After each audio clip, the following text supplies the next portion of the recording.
I'm Tom. And I'm Caitlin. And we are the Mortons on the Move, and we just got back from our biggest RV adventure yet. We took 6 months to travel nearly 15,000 miles, driving up to Alaska, northern Canada, and all the way to the Arctic Ocean.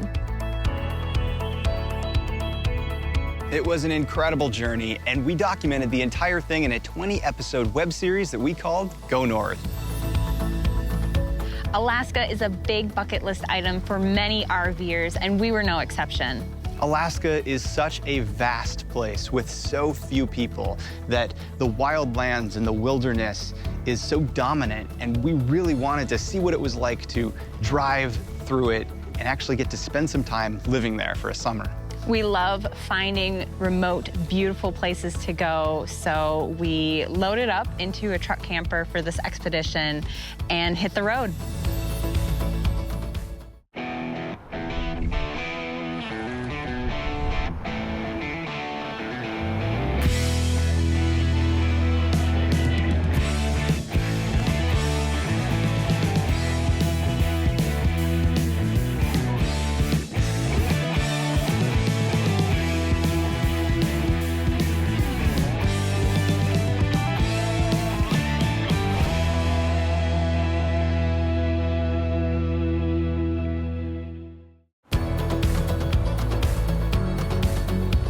We had been warned about the roads of Alaska, and many people, when they think of driving to Alaska, they think of very, very challenging roads. We found it not to be quite the case. There are paved roads all the way to Alaska, and most any car or RV can make it. However, there are a lot of dirt back roads that you can take as well. Since it was our goal to basically go explore the remote places, we ended up driving a lot of dirt roads. We drove Denali Highway, which was the gravel road that was the original entrance to Denali National Park. We drove part of the Dalton Highway, which is the very long gravel road that goes up north of Fairbanks along the Trans-Alaska Pipeline all the way to Prudhoe Bay.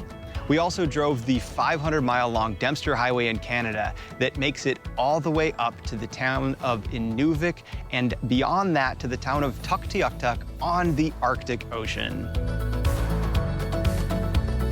Driving the Dempster Highway in itself was such an adventure, and it was the most remote road we have ever been on.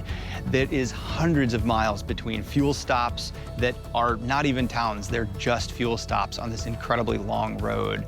But it was an amazing feeling to just have so much land and wilderness surrounding us, and we're the only things out there.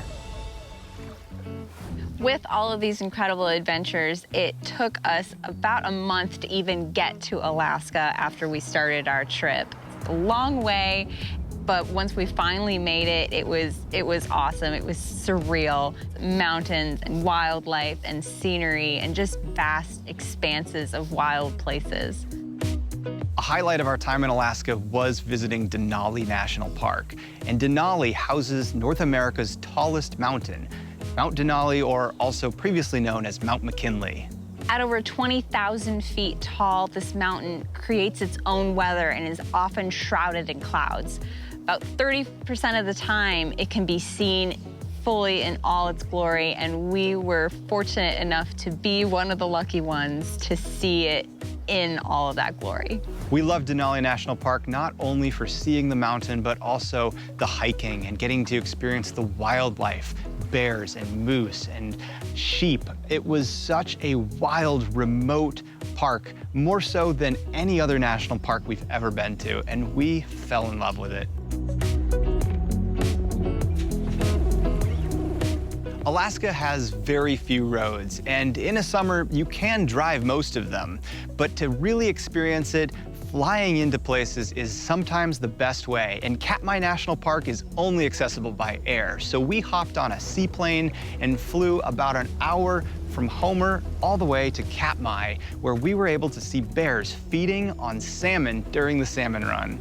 We were so up close with these bears that everyone at home seeing the pictures were like, "You're crazy, why would you be that close to a brown bear?" But when we were there with the guide who talked us through it, We were there with a lot of other people too, and we were all very calm, and we would just sit and watch these bears from only maybe about 10, 20 yards away. And they didn't care about us at all. They were so interested in just fishing the salmon, who were bright red and going up the rivers, and there was plenty of them to keep the bears occupied. Because there's no roads, these bears don't see people other than the occasional visitors that come. And I don't think they even know what to do with people. So their eyes pretty much glazed past us as if we were a rock on the side of the river. Part of the experience was the flight itself as well. Getting to see Alaska from the air is amazing. And Alaska has so many pilots operating small planes everywhere. And seeing things from the air in Alaska is truly one of the best ways. We were down below the mountains and over the tundra. Getting to land on the water in a seaplane was amazing as well. So the bears weren't the only ones interested in catching fish in Alaska. We really wanted to go salmon fishing. Tom did a lot of it when he was a kid, and we wanted to relive that experience. So we met up with some friends from Dometic in Valdez, Alaska, to go charter fishing for salmon. There were 6 of us on the boat, and as soon as we had lines in the water, we started catching fish. It was almost like a dance. Everyone was kind of rotating around and pulling in fish here and setting up lines here, and somebody had to drive the boat, and so we were all just constantly in this swirl of fish flopping around on the deck. It was quite crazy. When we got back, we weighed all our fish, and even after filleting it, we had caught over 90 pounds of fish altogether in one afternoon. Thankfully, since our RV refrigerator and freezer was not big enough to take salmon home, all this salmon home, we had a Dometic CFX cooler on board, and we completely filled that thing. The Mortons have already packed a great deal into their Alaskan adventure, but there's still much more to come. They've already had up-close encounters with brown bears at Katmai National Park and caught a bounty of pink salmon in the waters off Valdez. They've traveled solo up to this point, and now it's time for them to link up with some fellow RVers for a whole new type of adventure. They'll be meeting up with Fantasy RV Tours to get a taste of RVing as part of a guided caravan before venturing back out on their own for a glimpse of the magnificent Northern Lights.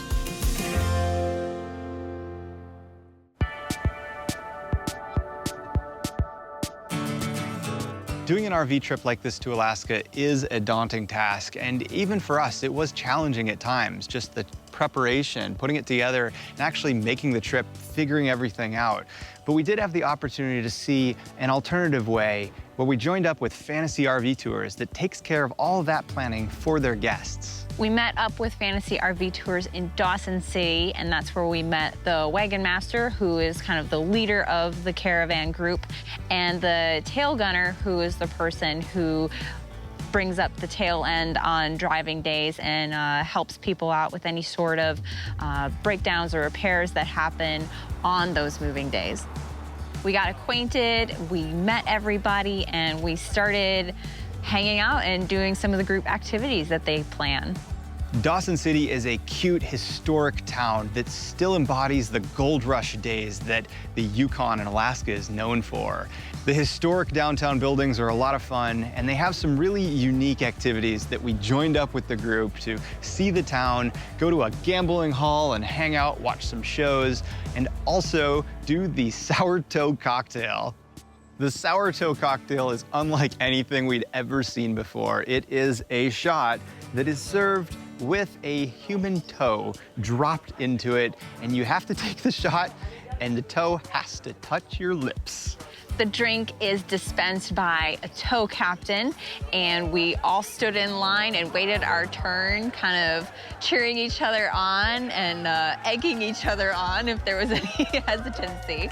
But by the end, we were all laughing and having a great time. It was a really great way to break the ice and get to know everybody in the group. We got to travel with this group for a while, and it was really interesting to see how they traveled. When we met up with them, we thought maybe that would just be a line of motorhomes going down the road from point A to point B on move days, but there really was a lot of flexibility built into it. People could leave when they were comfortable, they could arrive when they were comfortable, they could stop and see things on the route, so it wasn't so restricted. We also got to join them on some of the excursions that they went on. They experienced a lot of the same things that we did, but as a group. And a few things that we did was we went on a boat cruise with them and got to see some of the fjords. We also got to do some special things that they, as a group, get to do. Like at the Alaska Sea Life Center, we got up close and personal with some puffins that a lady brought in just for our group. Besides the planned excursions, there was also a lot of camaraderie around the campfire, making s'mores and things like that. Just a lot of friendships being made, a lot of stories being told. I actually celebrated my birthday with that group, and everybody sang happy birthday to me. They gave me a special little dessert. I got a little party hat, and like that was really special. That was really, we could really see that that was one of the benefits that traveling in a group like that could bring, because, you know, the rest of the time that we were traveling, we were on our own for the most part. One of the ways we knew that the summer was finally coming to an end was the skies were finally getting dark in the evening time again, which was really weird. We had gotten really used to having lots of light all day long. There is a benefit to dark skies in Alaska, however, and most people during the summer don't get to see it because of the light. But as the skies were finally dark enough, if we stayed up all night, we were treated a couple of times to this spectacular show that is the Northern Lights. We were at the Arctic Circle, which is one of the best places to see the Northern Lights, and they absolutely filled the sky with color. They would pulse and shimmer and undulate and like ribbon across the sky, and it would change so fast, and suddenly, oh, now you got to look over here, and now wait, it's over here, and the colors, and it was just amazing. As fall was descending, we were actually getting pretty cold standing out there all night long, but we just didn't want to go inside because the sky was so incredible, and we didn't want to take our eyes off it. As the summer season drew to an end, we knew we had to start heading south because the colder weather was descending fast. The summer season that far north, unfortunately, is so short, so we were just constantly wishing for more time everywhere we went. Even though we had spent 6 months exploring the north, we still felt that time was the biggest limiting factor because the area is so vast and you can only travel, well, you can travel as quick as you want, but we chose to take our time and really experience as much as we could. So time was really our biggest limiting factor in the entire trip. Even though time is limited for most people that are traveling to and visiting Alaska, no matter where you go or what you do, amazing adventures await, because no matter where you go, you will find incredible things to do and see.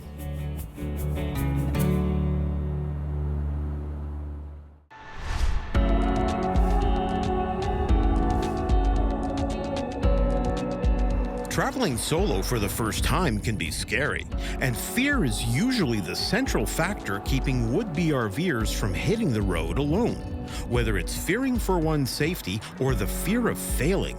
But if you're able to overcome those initial jitters about independent travel, you may quickly realize that going after what you want begins with yourself, no matter what the pursuit. Just like Mary, a solo RVer, fresh and eager from her departure from traditional living. My name's Mary Van Compernole. I go by Mary Van. It's just a lot easier. And this is my very first RV, and I love it. Mary's decision to swap her home for an Airstream is ultimately what made sense at this point in her life, particularly with regard to her profession. So my company manufactures cosmetics. We manufacture organic and natural products. I've had the business for about 30 years and always have traveled on the road, but it's always been by plane. And it's just a whole lot nicer to be able to go in somewhere and travel somewhere for a couple weeks and go see everyone and then go on to the next place. The reason I went full-time, and I just did it. It was like, if you don't do it, you'll never get it done. It was time to change my apartment lease, and the house was sold, so I took my money from the house and I bought my van. This is so great. I wish that everybody could travel like this. Although she's only called her van home for a short time, Mary's positive outlook about single-handed travel is exactly the attitude needed to overcome any worry that could potentially prevent your dreams rather than propel them forward. And as for being lonely, Mary takes pleasure in her solitude and fills her free time with activities that fuel her adventurous spirit. The greatest part of this is I'm not in a hurry to get anywhere. Yes, I obviously have to go see other clients when I travel, but what's been nice is that when I'm done, I can go to the van, I can have my lunch, my dinner, whatever. I can go ride my bike. I've kayaked on the road. I've done so many things that were so much fun as I've traveled and visited my clients. So it's opened up a whole new, world because, I mean, I can carry all my gear with me now and all the things that I enjoy doing and pack it up and take it with me. While a large number of RVers often credit their parents for sparking the desire to full-time, Mary actually owes her start to her son, Jason Wynn, and his wife, Nikki, who you might know as the massively popular fun-loving adventure duo Gone with the Winns, whose experiences RVing certainly left an impression on Mom. Jason and Nikki of Gone with the Winns are my children and my young adults, and they have introduced me to RVing, and I've probably been on at least a dozen trips with them. And within those trips, we've hiked, we've swam in the ocean, we've kayaked, we've been to Alaska. We spent a week in Alaska that was incredible. It was great. Just so many great things have happened. And it's because of the kids that I'm here. But even with the best resource of knowledge from her kids, Mary still stresses the importance of learning the skills required to increase your independence when hitting the road on your own. If somebody was just starting out and they don't have a partner to help them, I really would suggest taking classes or really going to YouTube or getting into a group that can help give you support.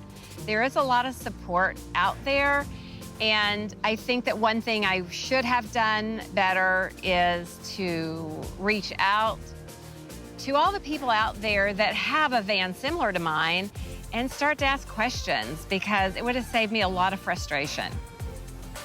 And read the manual. The best education an RVer can obtain is hands-on. So if starting out solo seems daunting, as with anything difficult, the challenges are often the most valuable opportunities to learn and grow. And once you're rolling, it'll be easy to say that the hardest part by far was just deciding to do it.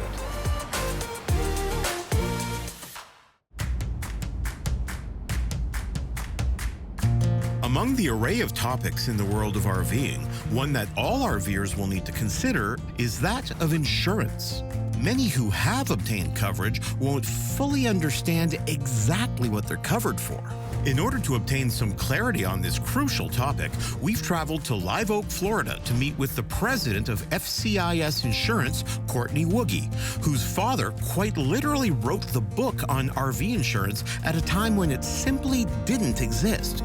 My father, what he solved was developing and being the author of the first comprehensive total loss replacement RV insurance policy. So prior to that, there was insurance available, but it was just not great. It was not. And what was happening was agents didn't know what an RV was. What they were doing was putting them, and it still happens today, they put them on an auto product platform.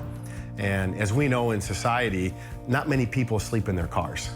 So when your RV is got its jacks down and the slides out, conceivably you're camping, and then it becomes more like a homeowner's policy, where you need that liability extended around your campsite. So it sits right in the middle of some homeowners provisions and also some auto provisions. Well, let me ask you this. If you're not a full-time RVer, and you call your car insurance company and you get whatever kind of insurance you get on your RV, and you are a homeowner or a renter and you have your homeowner's policy or your tenant's policy or your contents policy, does it matter less what your specific RV insurance is because the contents could be insured from your homeowner's policy? It does. And what I always talk about is usage. So the less you use your RV, that means you have other things to use, like a home.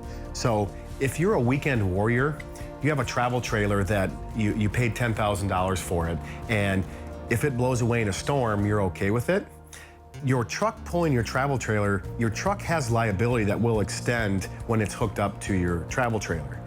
And if you're only going to use that a couple times a year just because you like to take it to festivals and that's who you are, you may not need specialized RV insurance. In that example, the only thing you would be taking a risk on is while you're camping, you would have no liability around your campsite.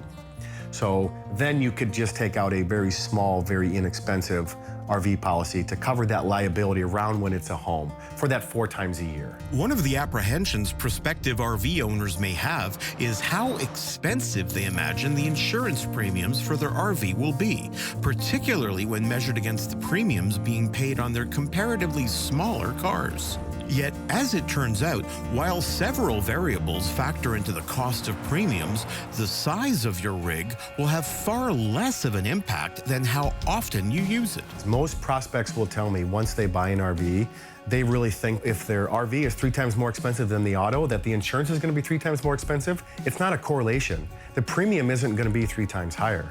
Again, because of these usage pieces. Think about when you drive a car. You're usually driving your car every day if you work somewhere or whatever. Well, most people, unless you're a full-timer, are not using their RV every day. So that's baked into the rate. And with technology and big data right now, the insurance carriers are really starting to segment on state you live in, the street you live on, the zip code that it's stored in. People ask me all the time, hey, what's my insurance gonna cost? Well, Tony, you seem like a good person. You seem like you've got a good driving record. Looks like you're doing all the right things in life. Yes, your premium's only gonna be $1,000. Well, I'd love to tell you that, but I can't because I gotta run your information through our rating models. While certain variables built into insurance rating models can swing the cost of your premiums dramatically and can even tempt people to understate the amount of time they're actually spending in their RV in order to obtain lower premiums, there are many practical ways to lower your premiums, some of which will inevitably encourage you to become an all-around better RVer in the process. So there's a lot of ways to save money on your premium, and underestimating your use, underbuying insurance, or outright lying on your insurance application and setup, probably not the best way. Absolutely. To save money. Let's save the money where they're deserved. Your club membership. The data has proven that if you are a member of a club, you're smarter than the average RVer because you're taking in this information on how to be safe. You know, put a tire pressure monitoring system on your wheels. You know, do all the right things on setup and tear down of awnings. If the wind comes up, pull your awning in. The simple things that you and I know as RVers, but if you're in a club, you get educated. There are club discounts that we offer because the losses are less. For a couple $100, gosh, learn how to drive this thing. Well, and that's just a good idea, right? 100%. Yeah, nobody wants to have a claim, but it happens, and you want to make sure you arm yourself with that safety.